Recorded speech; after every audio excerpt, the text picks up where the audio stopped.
Bueno, vamos. Enfermedades del parénquima pulmonar. Toda la clase de hoy día va a ir dirigido a esta escena. Es decir, acá. Si ustedes ven en esta diapo, ay, caramba.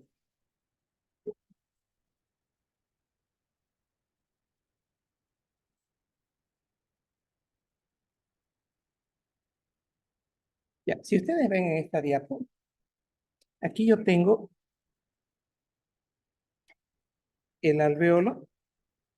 No, no es así. Acá. Aquí tengo el alveolo. Acá. Este es el alveolo que siempre hemos hablado. Conducto, este es el bronquiolo respiratorio. Y acá nosotros tenemos nuestro capilar, ¿no ven? Así. Entonces, el problema que vamos a ver ahora va a estar acá, va a estar en el intersticio, que al final va a ser de que esta difusión natural de oxígeno,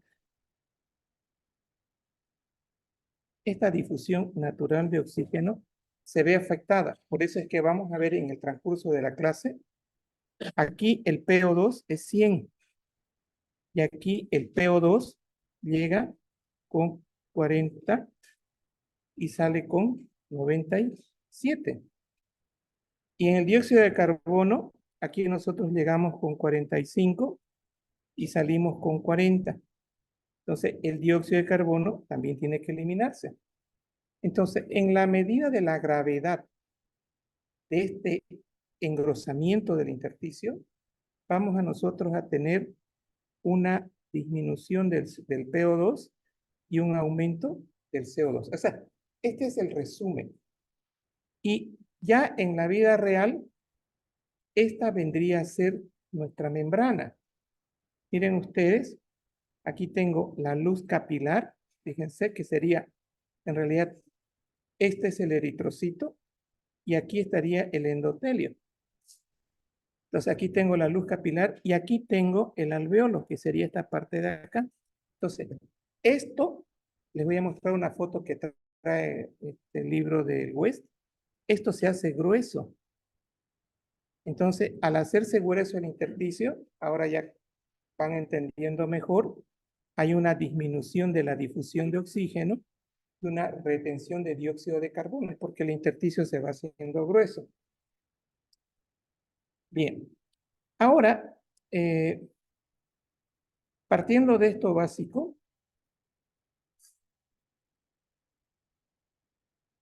aquí tenemos el libro de Kuzman. ¿Qué son las enfermedades pulmonares difusas parenquimatosas? Entonces, cuando hablamos nosotros de este tipo de enfermedades, nos estamos refiriendo básicamente a una enfermedad de tipo intersticial o enfermedad pulmonar difusa. Es un grupo heterogéneo de enfermedades que comparten características clínicas y radiológicas funcionales. El nombre de la enfermedad intersticial no refleja la fisiopatología de la enfermedad en la que no hay alteración del intersticio, sino también daño de la arquitectura y de la vía aérea. Entonces, o sea, no solo vamos a tener engrosamiento. Entonces, cuando acá dice va a haber daño de la arquitectura, fíjense cómo el West con una sola foto nos hace entender esto primero es la patología. Entonces, miren ustedes, bueno, acá prefiero mostrarles la tomo. Señores, ese no es un pulmón normal. Entonces, miren acá, esto de acá es ahora el intersticio. Todo esto es el intersticio. Acá. Y esto que ustedes están viendo es un grupo de alvéolos que están con aire. Miren. Entonces, ¿qué de cierto tiene ese texto que acabamos de leer? Alteración de la arquitectura. Porque eso no es lo normal. Esto que estamos viendo aquí es totalmente patológico. Y miren todo esto blanco es un conjunto de intersticio que está engrosado. Entonces, aquí nosotros tenemos daño de la arquitectura, tanto alveolo arterial Y ahora, miren, con una sola foto lo van a comprender, con esta. Aquí nosotros tenemos esto normal. Miren el enfisema, hay daño del intersticio, hay una separación del intersticio, porque estas fibras de colágeno han sido rotas, ¿no ves? Como consecuencia del uso de la no presencia de alfa-1 antitripsina. Y miren ahora cómo sobran las palabras. Fíjense, comparen esta foto del West, como aquí yo tengo la ruptura que hay en el intersticio, en el enfisema. Y acá, vean acá, este intersticio está grueso. Y otro detalle, miren esto. Ven, esta es la estructura del conjunto de los alveolos y de los... No ves que habían dos tipos, ¿no ves? Uno que toman solamente el centro acinar, que es los respiratorios, y el pan-acinar, que el daño es de todo, ¿no? Entonces, y miren acá, como esto está duro, estos alveolos van a ser traccionados hacia acá. Entonces, ahora quiero que aquí adentro, esto es aire. ¿Y cómo se ve esto en la tomografía? En la tomografía, ese aire, ya lo ven ustedes, así. Ahora entienden esta imagen. Ahora, esta imagen de aire que estamos viendo acá, miren, ya ustedes logran entenderla. Porque al comienzo, ¿cómo podíamos entender esto? Ahora ya lo entienden. Hay un intersticio engrosado, jala al grupo de alveolos, y estos alveolos ahora tienen, el aire es negro, ¿estamos? Y ese engrosamiento intersticial, tomográficamente, es todo esto blanco. Miren, todo esto blanco. Y fíjense que aquí esto no se debería ver, estas pequeñas bulas para decir colección de aire, son alveolos que están distendidos, porque está alterada su estructura. Entonces, ahora, miren, es más fácil entender el concepto, donde dice, hay una alteración acá, hay una alteración del intersticio, sino también daño de la arquitectura de la vía aérea y de los alveolos. Cuando les mostraba yo los alveolos, eso es daño de los alveolos, ¿no? Están estirados. Y de la vía aérea, los bronquiolos, bueno, también van a estar estirados los bronquiolos. Y del intersticio por el engrosamiento. Se pueden clasificar con causas conocidas y las idiopáticas. La elección del tratamiento y pronóstico de la enfermedad varía según sea la causa. Las etiologías más frecuentes son, acá, esto tomen en cuenta exposición ocupacional y agentes ambientales. Por ejemplo, hoy día me tocó atender un señor que trabaja en la construcción y está lijando siempre paredes hace 18 años. Entonces, este señor no usa un K95, no usa. Y no usa porque le molesta. Entonces, esa es la enfermedad ocupacional, porque este polvo por 18 años con 8 horas de trabajo, y me dijo la esposa que trabaja con fibra tipo nylon, eso también se aspira. Los carpinteros, al acerrín. Entonces, eso va a ir a engrosar el intersticio y va a dañar la arquitectura tanto alveolar como bronquial.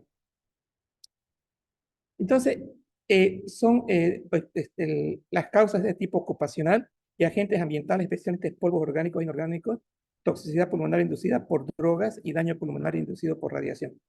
¿Qué drogas? Esto les voy a preguntar, porque ustedes han llevado farmacología a amiodarona. Revisen reacciones adversas a amiodarona.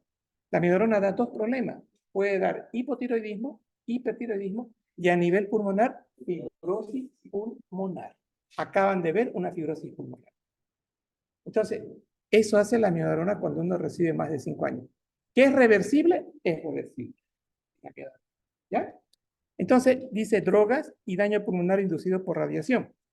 Digamos que sea un cáncer de pulmón. ¿Le hacen radiación? O sea, imagínense, la radiación sí va a producir daño pulmonar y consecuentemente vamos a tener fibrosis pulmonar o patología intersticial.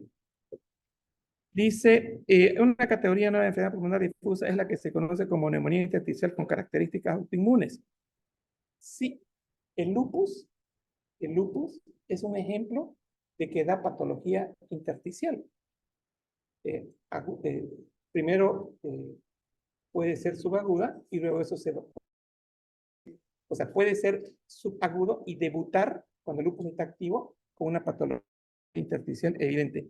Entonces, aquí tenemos la patología intersticial de origen autoinmune. Se trata de un número de grupo heterogéneo de pacientes con neumonía intersticial idiopática. En la biopsia porque no tienen elementos clínicos serológicos y autoinmunidad, lo que lleva a la constituir el diagnóstico. O sea, el diagnóstico así finito, finito, tiene que ser biopsia. Pero ya con el uso de las tomografías es mucho más fácil, por lo menos una alta sospecha de patología intersticial. ¿Y qué es lo que espero encontrar si yo tengo un paciente con un proceso autoinmune? Lo que voy a encontrar en el inmunofluorescencia, la presencia de anticuerpos, se lo ven los anticuerpos. Entonces, el diagnóstico, el patólogo va a ser el que hace el diagnóstico definitivo. Acá tengo las patologías idiopáticas que se observan en la figura 4.2. La forma más común de neumonía intersticial es esta, fibrosis pulmonar idiopática. Y miren acá, aquí tengo toda la clasificación de la patología intersticial. Tengo la parenquimatosa y aquí tengo la extraparenquimatosa con disminución de la espación torácica. A ver, esta de acá, por ejemplo, la cifoescoliosis es una patología que es cuando la columna se encorva, ¿no ves? La obesidad, los neumotórax, digamos que los drenan, pero son pacientes que vuelven a hacer una ruptura de las bulas, esas colecciones que se rompen, y esto a la larga van a ser patología intersticial. La fibrosis pulmonar, la neumoconiosis, esa es para la gente que trabaja en las minas. Las lobectomías también van a llevar a formar parte de esta patología. Y aquí tengo las bronquiolitis respiratorias, neumonía intersticial descamativa. Todos estos diagnósticos de las neumonías tienen que ser por biopsia, ¿ya? Pero todas en común, ¿qué tienen? Miramos la misma imagen, engrosamiento del espacio intersticial, alteración del parénquima alveolar, alteración del parénquima bronquiolar. Entonces, todas tienen la misma imagen tomográfica. Y estos diagnósticos que están viendo ahí son diagnósticos por biopsia, todos estos diagnósticos. Bien, sarcoidosis hay, no se ve con frecuencia, esto sí se ve. La granulomatosis de Wegener se ve con alguna, no es muy frecuente, pero sí se ve. El Gut-Pasteur también, son las dos granulomatosos de Wegener y Gut-Pasteur, son patologías autoinmunes. La neurofibromatosis, carcinomatosis linfática. Miren esto, aspiración gástrica crónica. Hay niños que nacen con un déficit, con un cerebro poco desarrollado. Estos niños permanentemente se están broncoaspirando. Entonces, fíjense que broncoaspiración es llegada de ácido clorhídrico al bronquio, perdón, a la tráquea, bronquio y bronquiolos, ¿no ven? Esto, a la larga, va a producir patología intersticial. Entonces, ¿qué se recomienda con estos pacientes? Hacerle gastrostomía para alimentarlos por allí. Y el paciente con uremia. Hay pacientes que llegan muy mal a la emergencia, pacientes que les han propuesto dializarlos porque tienen una insuficiencia renal crónica y por su manera de pensar no aceptan, no quieren dializarse. Y cuando los niveles de urea son 300, 350, la urea es como una sal, se impregna en todo. Y en este caso se impregna en el pulmón y da patología intersticial por uremia. La bronquiolitis crónica, el edema pulmonar crónico. ¿Qué es el edema pulmonar crónico? Son pacientes hipertensos que no están, que no hacen el tratamiento de forma adecuada, no tienen adherencia, o ya hacen una crisis de edema sistema agudo, a los 2 meses en otra, al mes hacen otra. Entonces, al final, estos pacientes van a terminar mal. Polvos inorgánicos, el asbesto, los techos de Duralita, eso es asbesto. Entonces, la asbestosis, el talco. ¿Saben qué personas pueden tener problemas de talco? Las enfermeras que trabajan acomodando los guantes. Ellas ponen talco dentro del guante. Y si ellas no se protegen, van a hacer una patología por polvos inorgánicos. El carbón. O sea, estas personas que nos venden carbón, ¿ustedes creen que usan K95? No usan. Entonces, son preguntas básicas, ocupación, ¿no? Yo trabajo haciendo leña o trabajo con carbón, seguro que hay la alta sospecha. Luego tengo los polvos orgánicos, neumonitis asociadas a hongos, neumonitis asociadas a bacterias y neumonitis por hipersensibilidad. Entonces, cuando estamos viendo nosotros una neumonía, de repente vemos también imágenes, a ver, el HIV, ese es el mejor ejemplo. El HIV, ustedes ven la radiografía de un paciente con HIV, ¿y por qué tiene engrosamiento intersticial? El HIV, ese es el mejor ejemplo en neumonitis asociadas a bacterias. De repente no es HIV, o sea, no es el HIV como tal, ¿no? Es el Pneumocystis carini o el Girobenchi que ahora le llaman. Girobenchi, Girovesi, no sé. Para mí antes era Pneumocystis carini. Entonces, el paciente con HIV tiene esta bacteria, se impregnan en el intersticio y debutan con su HIV, con su neumonía, con su hipoxemia, con su PCO2 alto, y en la radiografía se ve patología intersticial. Tuberculosis, patología intersticial. Entonces, yo viendo una radiografía, no me puedo asegurar si eso es tuberculosis o si eso es un Girobenchi. No puedo. Eso es, hay que hacer biopsia, hay que hacer esputo, ¿no? Pero ya tengo una idea. ¿Ya? Y en causa, fíjense, en causa estamos neumonitis asociadas a bacterias. Acá tengo otros hidrocarburos, óxido nitroso, oxígeno, poliéster, nylon, tolueno, resinas. Acá. Miren esto. El etambutol nosotros lo manejamos, forma parte del tratamiento básico, ¿no? Para tuberculosis. Sulfas, los cotrimoxazoles y la nitrofurantoína. Yo tuve una paciente que era hipertensa, insuficiencia cardíaca, y de repente empezó con disnea, hipoxemia, radiografía de tórax infiltrado intersticial, tomografía, daño intersticial. ¿Por qué tuve la seguridad que fue la nitrofurantoína? Porque una semana antes empezó a recibir nitrofurantoína. La leflunomida, que se usa para los pacientes con artritis reumatoidea. Y aquí quiero hacer un comentario. Hice una interconsulta con la reumatóloga y le digo, doctora, la paciente que le estoy enviando es una artritis reumatoidea que toma azatioprina y leflunomida. Bien. Respuesta. Doctor, no le vamos a dar leflunomida porque se relaciona con bastante patología intersticial pulmonar. Ya ella en el pulmón tenía patología intersticial. Entonces, le saqué, pero también la artritis reumatoidea da patología intersticial.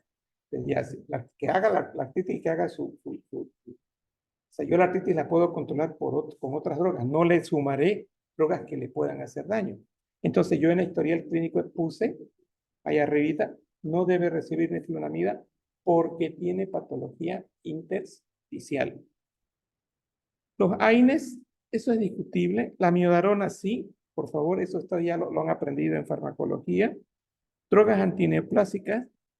Estas drogas antineoplásicas, fíjense, está el metrotexate, la azatioprina, melphalan.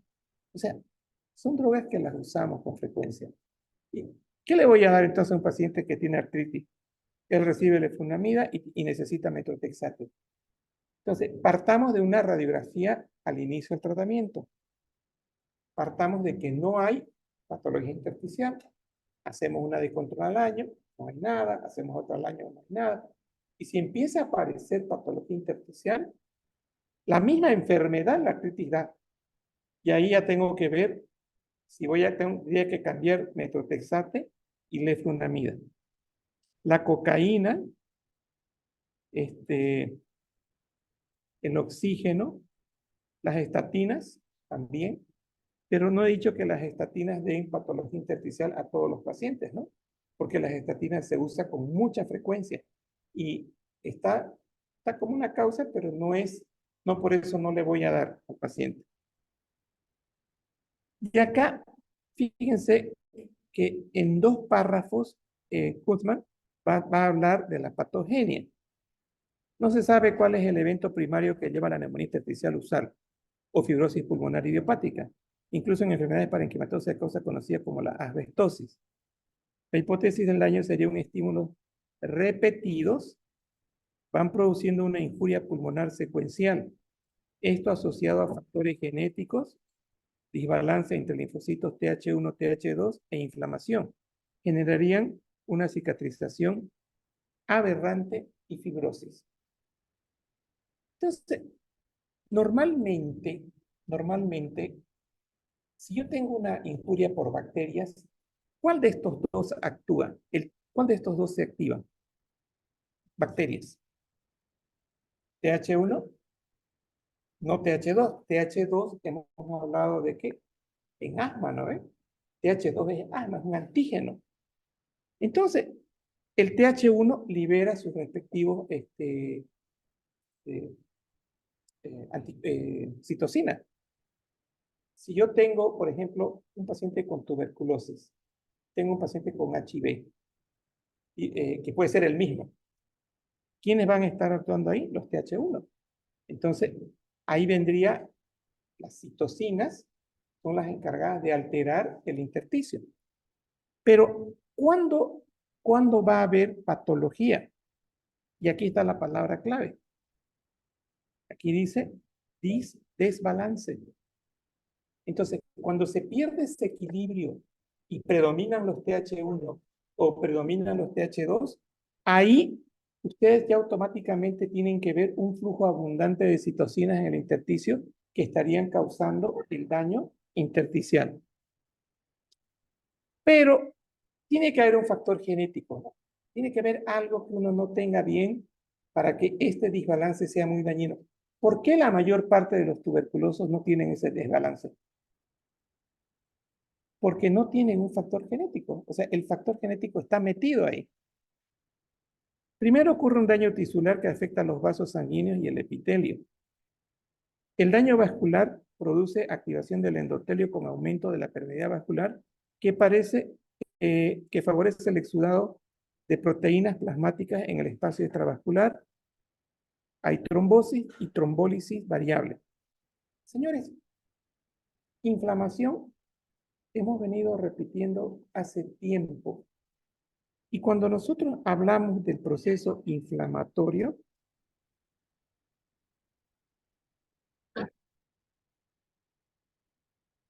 acá,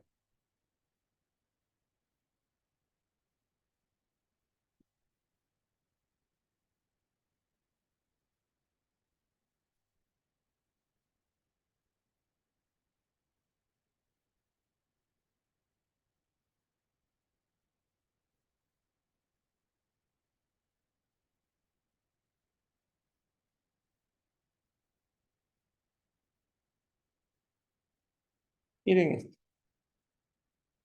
Voy a, eh,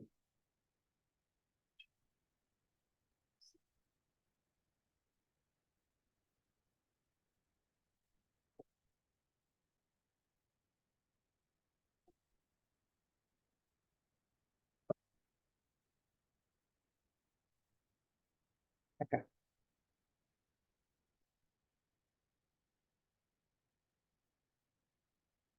ahí. Entonces, para entender la fisiopatología, vamos a ir a lo siguiente. Primero, recordemos qué sucede a nivel de un capilar. Entonces, recordemos, hagamos una línea acá acá. Entonces, acá vamos a poner un capilar.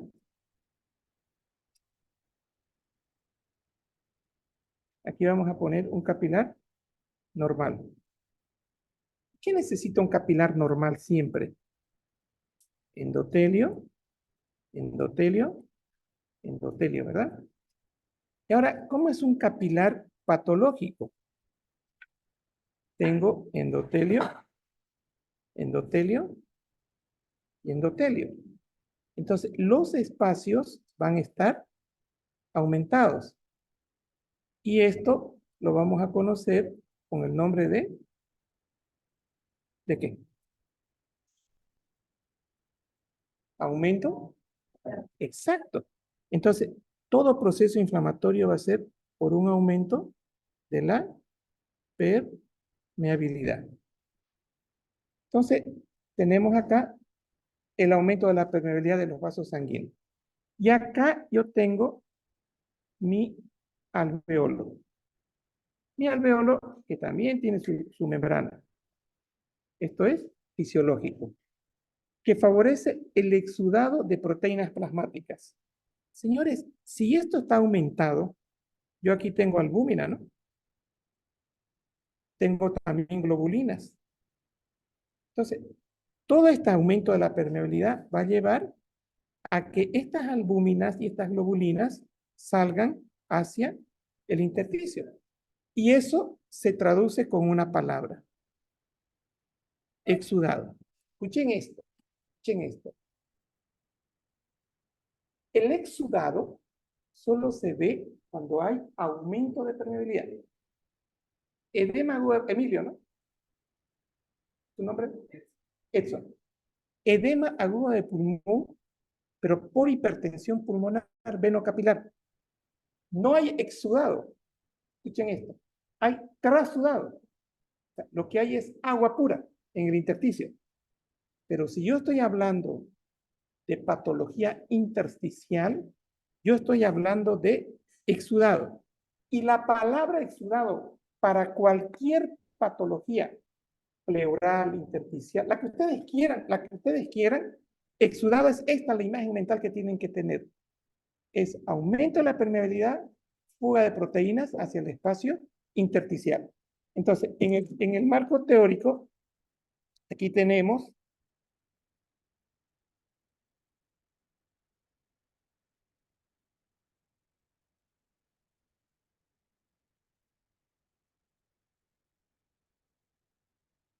en el marco teórico, aquí tenemos entonces que por el daño vascular se produce una activación del endotelio con un aumento de la permeabilidad. Oiga, decir activación del endotelio es darle vida a esto, porque ya el endotelio también va a producir algunas citocinas. Entonces hay aumento de la permeabilidad vascular que favorece el exudado y de proteínas plasmáticas en el espacio extravascular. Trombólisis variable, perdón, trombosis o trombólisis variable. O sea, puede haber acá acúmulos de plaquetas. Sí, puede haber, eso es trombosis. ¿Y eso por qué? Porque ya este endotelio tiene una capacidad de tipo se ha activado y el endotelio también libera citocinas. El daño epitelial rompe la integridad de la barrera y su activación hace que se liberen mediadores proinflamatorios. Aumenta la adherencia y la activación y proliferación de leucocitos intersticiales, lo que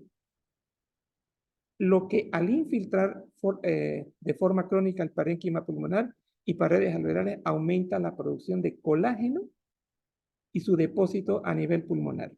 Aquí hay una palabra interesante que yo la mencioné cuando nosotros hablábamos de inflamación.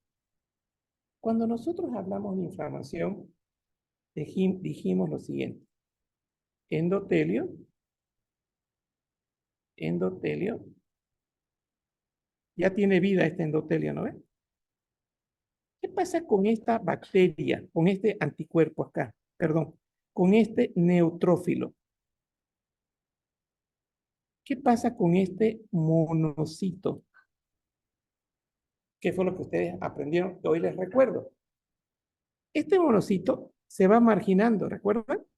La clase de inflamación. Entonces, el monocito se margina.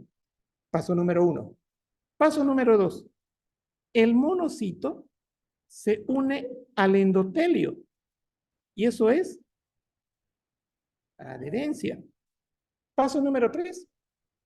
El monocito, por diapéresis, pasa al intersticio, ¿no ve? Y aquí había la bacteria y se había la quimiotaxis. Señores, todo lo que acabo de decir en este momento es lo mismo. Fíjense, dice lo que le infiltra, hay activación, lo que se liberan mediadores proinflamatorios.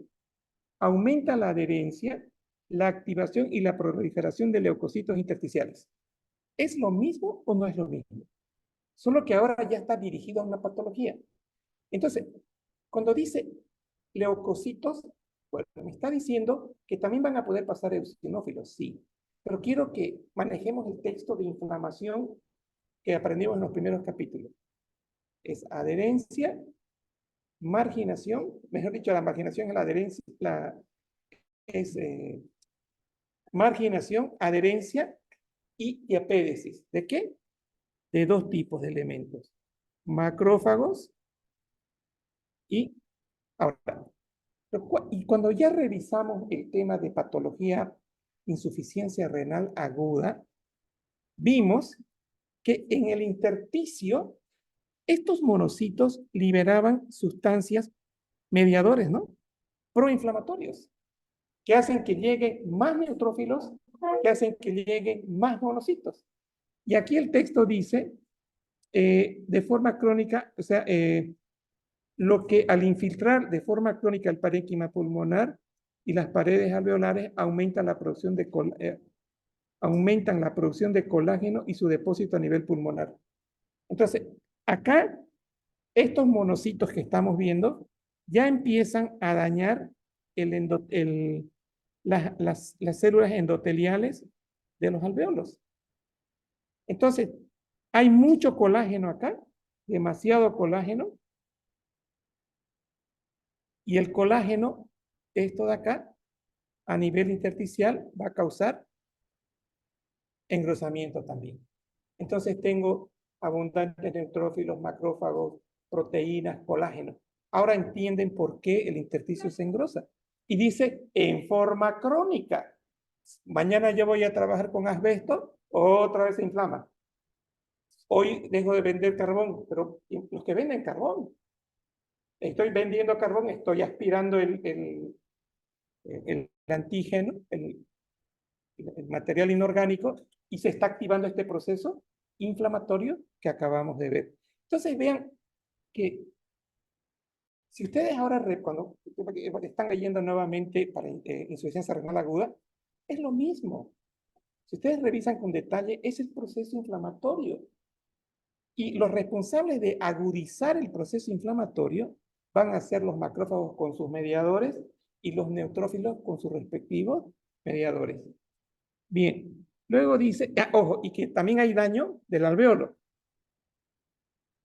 Aumenta la producción de colágeno. El daño epitelial altera la producción de surfactante, aumentando la tensión superficial.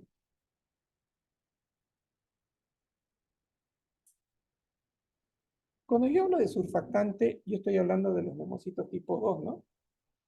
¿Los 2 o los 1? ¿1? Ya. Entonces, esto también va a estar dañado. Y fíjense lo que dice. ¿Qué hace el surfactante? El surfactante en condición fisiológica evita que haya colapso, ¿no? Y el texto dice aumento del surfactante. ¿Recuerdan? Eso dice el texto. Entonces, en la imagen que nos mostró el West, donde estaba el alveolo grandote, la atracción del colágeno, entonces es otro mecanismo, el por qué en la imagen en esta imagen, por qué yo tengo áreas de colección de aire. Claro, porque tengo abundante surfactante, tengo un alveolo distendido y tengo un intersticio por colágeno que lo tracciona. Entonces, ahora aparecen esas imágenes. Y todas estas que estamos viendo acá, todas estas de acá, es consecuencia del engrosamiento de la intersticio por el proceso inflamatorio crónico.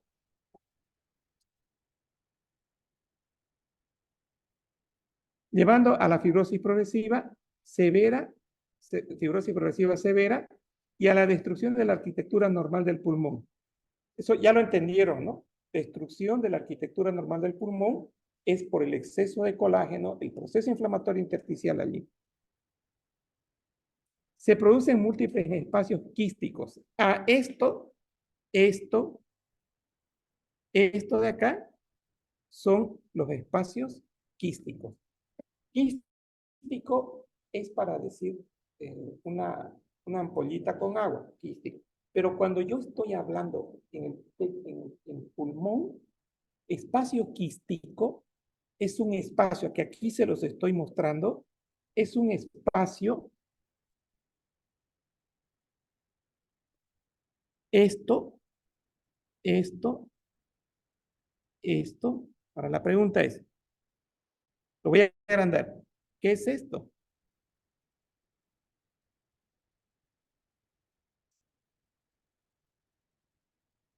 Aire, porque esto está traccionado, ¿no ve? Esto es aire.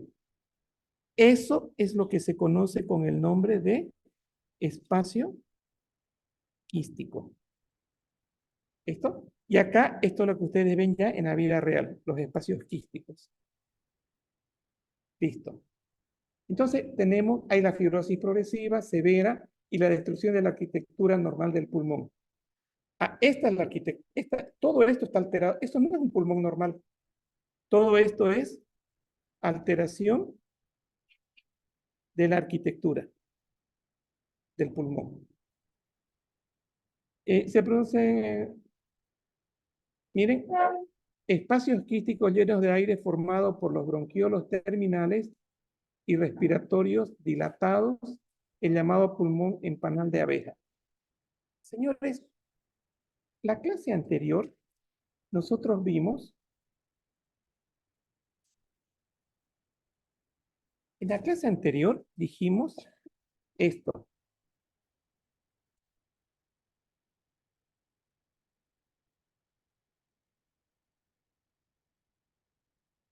Así era la tráquea, ¿no ve? Y venía así, y venía así, y venía así. ¿Esto qué es? Bien, esto era bronquio respiratorio. Y esto, alveolo, ¿cierto? Cuando hablamos de enfisema, la patología es bronquiolo respiratorio y alveolo. Ahora miren esto. Cuando yo estoy hablando de patología intersticial, fibrosis pulmonar, voy a mencionar también, esto sigue, y ahora voy a decir los bronquiolos terminales. Ahora escuchen el texto. Múltiples espacios quísticos llenos de aire formados por los bronquiolos terminales y bronquiolos respiratorios dilatados. O sea, tengo los bronquiolos terminales están también dilatados, hay alteración de su estructura. Entonces, si yo tengo todo esto dilatado, más todo esto que jala, ¿cuál es mi imagen? Espacios quísticos, ¿cierto? Entonces, llenos de aire, formados por los bronquiolos terminales y respiratorios dilatados. El llamado, todo esto se conoce con el nombre panel de abeja. Tal vez de acá 10 no han visto un panal de abejas porque no han ido a visitar a las abejas. Es exactamente igual que un panal de abejas. Ya.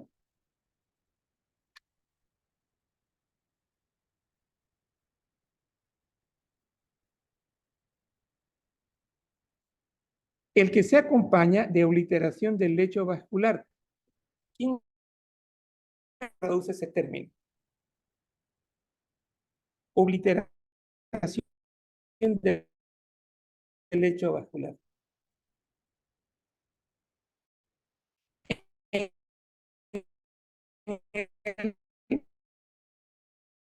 Estamos mencionando y obliteración significa que estos espacios vasculares van a empezar a cerrarse. Oigan, estoy hablando ya de algo crónico. Visto en otro ángulo, tengo ahora, si yo digo obliteración acá, les pregunto, ¿pasa sangre o no pasa sangre? Por lógica, si está cerrado, si está taponeado, el texto es obliteración. ¿Hay flujo? Pongo la palabra Q porque es la abreviatura internacional de flujo. ¿Hay flujo? No, ¿verdad? Perfecto. Entonces, este pulmón, ahora ya para entender el PCO2 y el PO2, este pulmón obliterado, aquí también está dañado el alveolo. Acá no va a haber difusión. No va a haber. Acá. Entonces, si yo tengo muchos espacios obliterados, ¿cómo voy a oxigenar? Porque hay un mecanismo fisiopatológico que dice que donde haya un problema de obliteración, donde haya un problema de mala difusión, la sangre se va a direccionar a zonas casi normales. Entonces, con esas zonas casi normales, yo voy a poder compensar. Ejemplo, este paciente, todas estas imágenes que ustedes aquí están viendo, todo esto de acá es el infiltrado intersticial. Todo esto. Pero en esto el pulmón está intacto, miren. Entonces, se obliteran los vasos y la sangre se van a alvéolos que están menos dañados, donde no hay obliteración. En este caso, fíjense, vértice y vértice. Y allí se va a llevar a cabo la difusión. Entonces, resumen, digo concepto. Cada vez que nuestro sistema arterial tenga bajo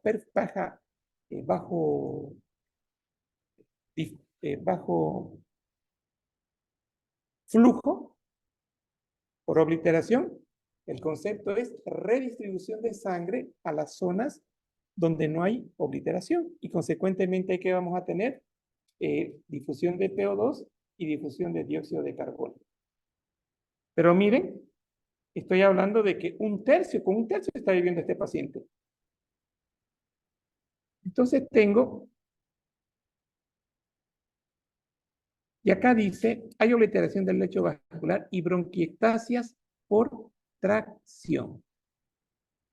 Y ahora tienen que aprender este concepto de bronquiectasias por tracción, porque son patologías que se ven a diario. Bien, fíjense lo que voy a dibujar. Para aprender, normal, patológico. Tengo acá tráquea y bronquios, ¿no? Bronquios, bronquios, respiratorio y alveolo. Hasta ahí no hay problema, ¿no? Dice bronquiectasias por tracción. ¿Qué es tracción? Es esto, ¿no? Abrir, jalar algo. Miren lo patológico. Y sí, esto yo lo aprendí de la radióloga y esta colega fue mi alumna. Un día estaba sentada ahí, ahora me enseña. Me dice, ¿sabe qué, doctor? Para ver bronquiectasias, usted tiene que seguirlo a la tráquea y al bronquio. Bien. Agarro el tomógrafo y miren esto.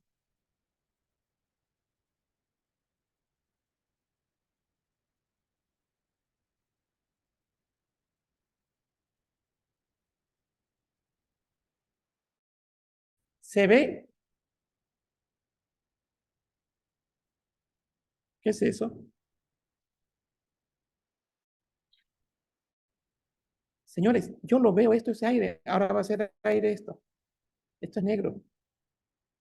Entonces, la patología intersticial, aparte de que hay una alteración de la arquitectura de los bronquiolos respiratorios y de los terminales, va a haber también bronquiectasias. Y acá viene lo interesante. Ahora, ¿qué han llevado bronquiectasias en semiología? A ver, digan la verdad. Han llevado, pero no se acuerdan. Para que quede bien su docente. Han llevado, pero no se acuerdan. El año pasado, yo todavía no sabía claro el diagnóstico. Paciente de 74 años, voy a su casa a verla, 10 de la noche.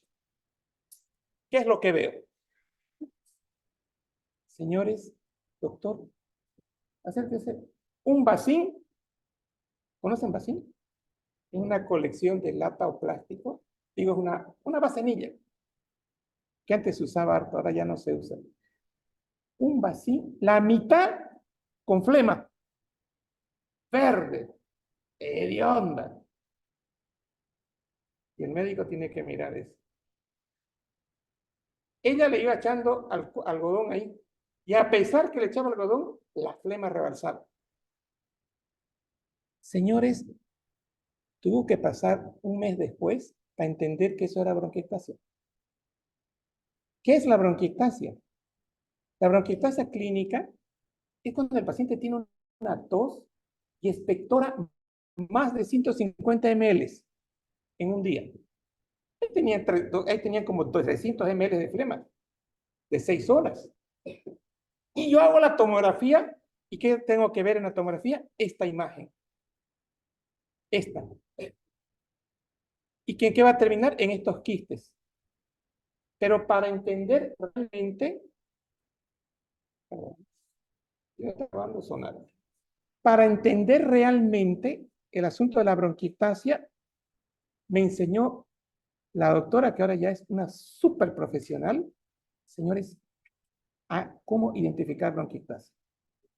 Hay que seguirlo desde la tráquea, en el corte coronal, y es nomás agarrar la ruedita del ratón, esta ruedita, y uno va siguiendo. Error frecuente en el hospital, decir que es una caverna. Y ahí yo tengo que, la miro la imagen, la vuelvo a mirar, y le digo, no, fíjense, desde el comienzo hay la atracción del bronquio. Eso es bronquiectasia. ¿En qué se ve asociado más? En patología intersticial por fibrosis. Esta señora tuvo tuberculosis a los 18 años. Y ya quedó con su fibrosis pulmonar. Entonces, hablar de fibrosis pulmonar es de bronquiectasia, es de quistes, es un trastorno en la difusión de oxígeno y es un trastorno en la difusión de dióxido de carbono. ¿Estamos?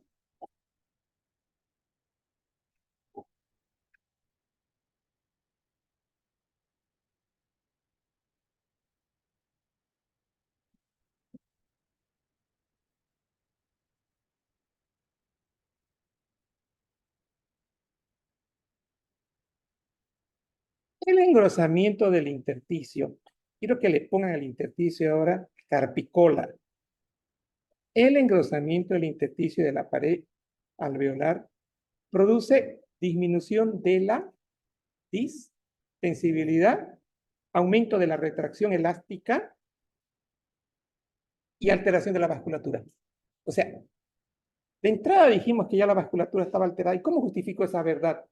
Por aumento de la permeabilidad, por salida de proteínas, por la marginación y la presencia de neutrófilos y macrófagos. Lo que altera severamente la perfusión pulmonar normal. Ya lo mencionamos hace rato cuando dijimos obliteración de los vasos arteriales. ¿Se acuerdan que comentamos eso? Entonces, y aquí está diciendo, altera severamente la perfusión. Entonces, en toda esta zona que les estoy mostrando aquí abajo, esto es de la base, ahí no voy a tener una buena perfusión. O sea, voy a tener un trastorno también de la... O sea, es una alteración del flujo de sangre y de la de la ventilación también. O sea, es un problema ventilación, perfusión. lo que altera severamente la perfusión pulmonar normal y el intercambio gaseoso. Esto genera la enfermedad pulmonar restrictiva que aumenta significativamente el trabajo respiratorio. A ver, ¿qué significa aumenta el trabajo respiratorio? ¿Ustedes les cuesta a ustedes meter aire? ¿No? ¿Por qué? Tienen la retracción fisiológica, su intersticio es fisiológico, 100 micras, sus alvéolos no están inflamados, no tienen trabajo. Pero ahora imagínense ustedes un paciente con patología intersticial.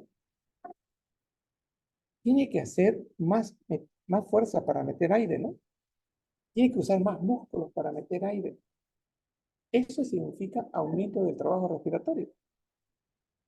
Por eso estos pacientes pulmonares con fibrosis no son gordos la mayoría, son delgados, porque hacen mucho trabajo para poder respirar.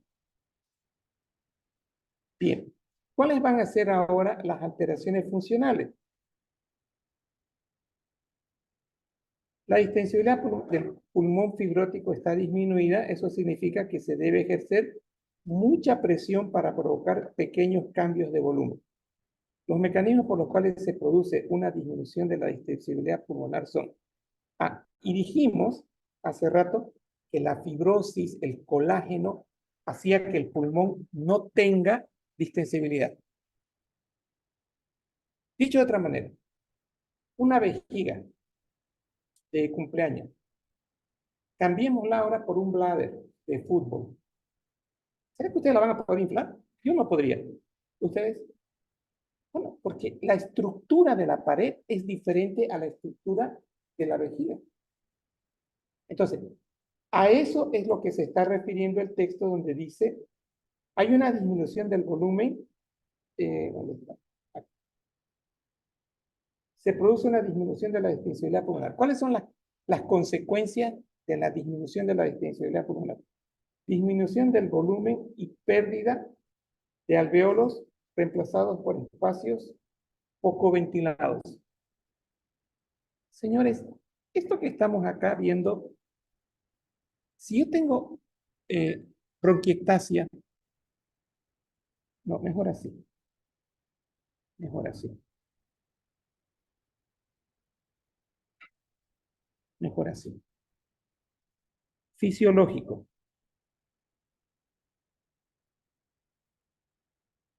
¿Qué es esto?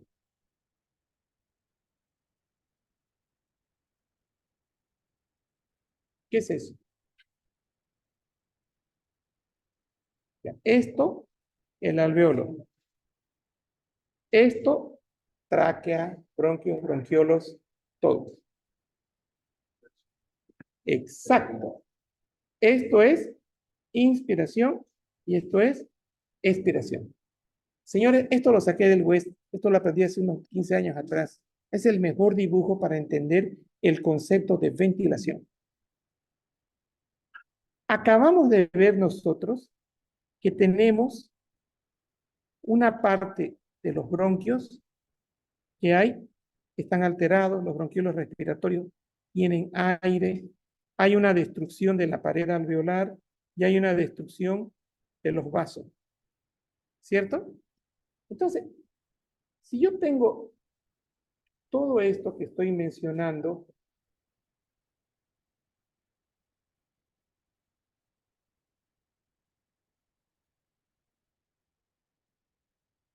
todo esto es porque la distensibilidad pulmonar está disminuida. La fibrosis lleva a eso, ¿verdad?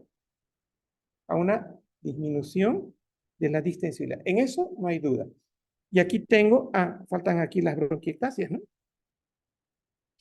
Entonces, cuando yo digo bronquiectasia, estoy hablando de bronquiolos respiratorios, tercer orden, desde la tráquea prácticamente. ¿A qué lleva esto? El problema de esta distensibilidad. A una disminución del volumen pulmonar y pérdida de los alveolos reemplazados por espacios quísticos poco ventilados. Entonces, con esa pérdida de volumen, me está diciendo que mi pulmón que era así, ahora está así. ¿Cómo lo justifico? Por todo esto, por todo esto que acabamos de mencionar. Porque hay una disminución de la distensibilidad, hay bronquiectasias, hay alteración del parénquima. Entonces, eso se llama disminución del volumen pulmonar. La disminución de la distensibilidad pulmonar máxima, hay un aumento de la tensión de la superficie alveolar, disminución de la producción del surfactante pulmonar y su distribución no es homogénea. El aumento del contenido de colágeno produce cambios en las propiedades elásticas, haciendo que el pulmón se vuelva duro. Entonces,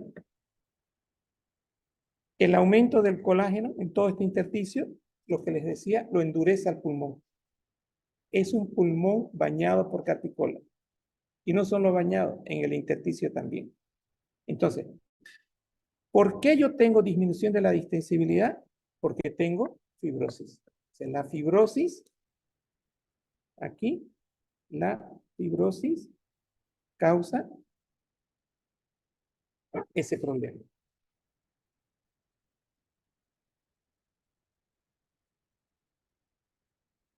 Y aquí viene un detalle. La enfermedad fue avanzando. ¿Qué neumocitos me dijeron el surfactante? ¿Dos o uno? Dos. Este surfactante, estas células epiteliales tipo 2 empiezan a producir poco surfactante. Entonces, ¿cuál va a ser la tendencia en nuestro alveolo? A colapsarse.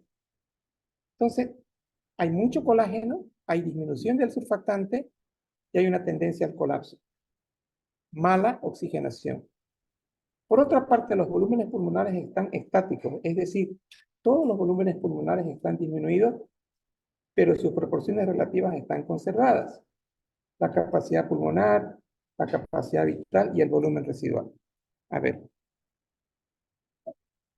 la anterior clase que vimos que en la patología intersticial o restrictiva, el, el flujo expiratorio en un segundo dividido entre la capacidad vital era 90%. Eso es lo que dijimos. ¿Cómo 90% ahora si estamos viendo nosotros? Está normal acá. Si estamos viendo de que hay una alteración de la estructura. ¿Por qué da 90%? Porque el volumen corriente, la capacidad vital, que es esto, y la capacidad pulmonar total, todos estos, toditos, y están disminuidos. Entonces, se mantiene la proporcionalidad. Tengo un bajo flujo expiratorio y tengo una baja capacidad vital. Entonces, proporcionalmente se mantiene, pero no estoy diciendo que esto es normal, ¿no? Y ahí, si ustedes revisan, ya lo pasó el, el de enfisema. No lo hizo, ¿no? Ya. Cuando ve, no, me refiero para los compañeros, el YouTube. ¿Ya está? Bueno, ahí van a ver, les muestro una foto de una espirometría en el caso clínico de un cuadro de fibrosis pulmonar, 90%. La vía aérea del pulmón fibrótico, por otra parte, los volúmenes son bajos todos. La vía aérea del pulmón fibrótico está normal, solo en etapas avanzadas se compromete por la alteración del tejido circundante. Hay una mayor tracción radial y los bronquios tienden a dilatarse y luego deformarse, generando bronquiectasia. O sea, la bronquiectasia es una deformación de los bronquios, inclusive de los bronquios mayores, ¿no? De los más gruesos.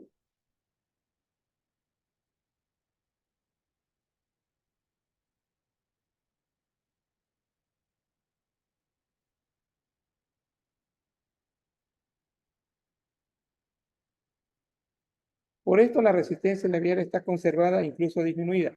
La espirometría en la fibrosis pulmonar muestra una relación volumen expiratorio forzado en un segundo a capacidad vital normal.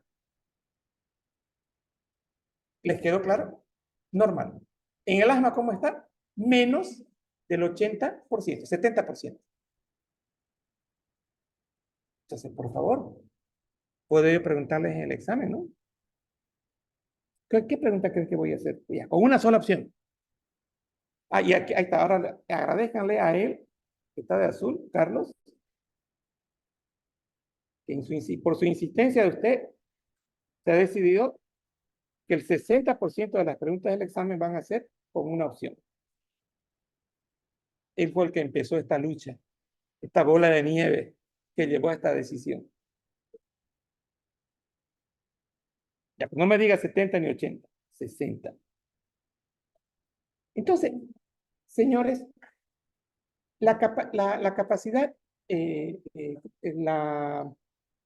la espirometría en este tipo de pacientes va a ser una relación capacidad, digo, volumen expiratorio en un segundo dividido entre capacidad vital, 90%, y fíjense, hay bronquitasis, hay todo un pulmón dañado. En el asma está disminuido, menos 80%. En el enfisema, menos el 70% junto con la bronquitis. No sé, es que no sé.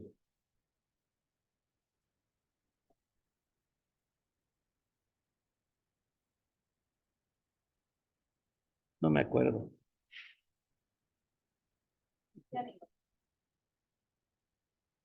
No, es que eso lo saqué del juez. Ah, ya lo encontré. Hágale un screen. Entonces, para terminar la clase con esto, tengo lo siguiente. Aquí, esto. Esto es lo que se ve en la fibrosis pulmonar. Todo este es el volumen, todo este es el expiratorio en un segundo, acá. Y en estos son los 4 segundos que yo debería eliminar el 75%. Este volumen expiratorio está disminuido y todo lo que es los volúmenes corrientes, capacidad vital forzada y el volumen residual están bajitos, toditos. Entonces vamos a quedar en intercambio gaseoso. Pero solamente una pregunta. ¿Cómo está la difusión de oxígeno por esta fibrosis pulmonar? Mira, ¿cómo está la PO2 en sangre, en la gasometría? Y la CO2 con el tiempo va a ir aumentando.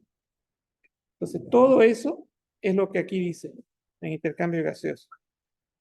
Y cuadro clínico, miren esto. Con esto termino. Fibrosis pulmonar idiopática afecta principalmente a hombres mayores de 50 años. Los síntomas y signos más importantes, ¿qué son? Disnea, sensación de falta de aire, tos. ¿Qué dice ahí? Entonces son ya dos patologías que dan tos seca, ¿no? ¿Cuáles son? Enfisema y fibrosis pulmonar. ¿Por qué hay taquipnea? Del trabajo respiratorio y por la hipoxia, ¿no? Hipoxemia. Con un patrón respiratorio rápido y superficial. Y hay hipocratismo digital, o sea, hay crecimiento hay uñas en vidrios de reloj. Hay estertores gruesos, que esos serían los ruidos velcro, sobre todo en las bases en la línea axilar posterior, reflejan apertura de los alveolos. Y aquí que tenemos debilidad, fatiga, fiebre.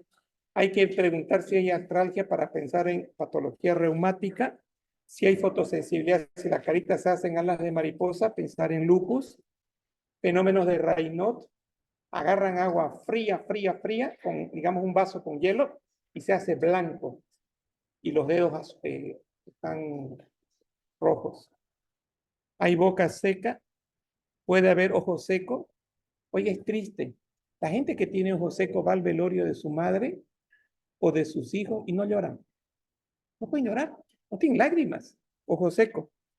Pleuritis que podría asociarse a enfermedades del tejido conectivo.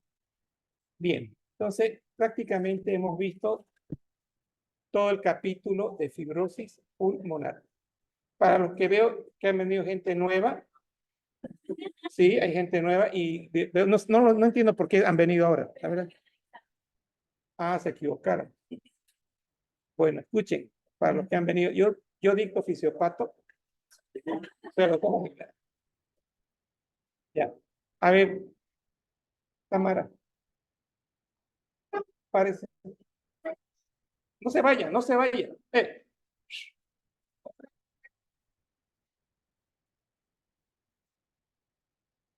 Sí, quiero una foto de este día. Vamos, hágame de aquí. A ver. La voy a publicar ahorita y me dice quién no está en la foto. Quiero que estén todos. Pásela al grupo. Pásela al grupo. Y ahí va, y véanse si están en la foto. Y hagan una panorámica de todos.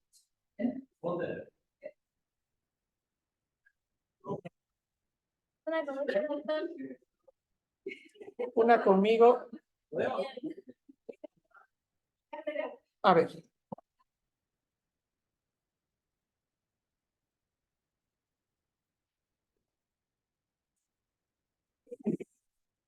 No aparece en la foto.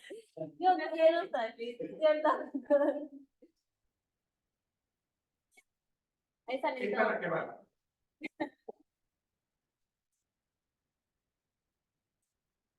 Salimos todos. Si no están en la foto, me avisan.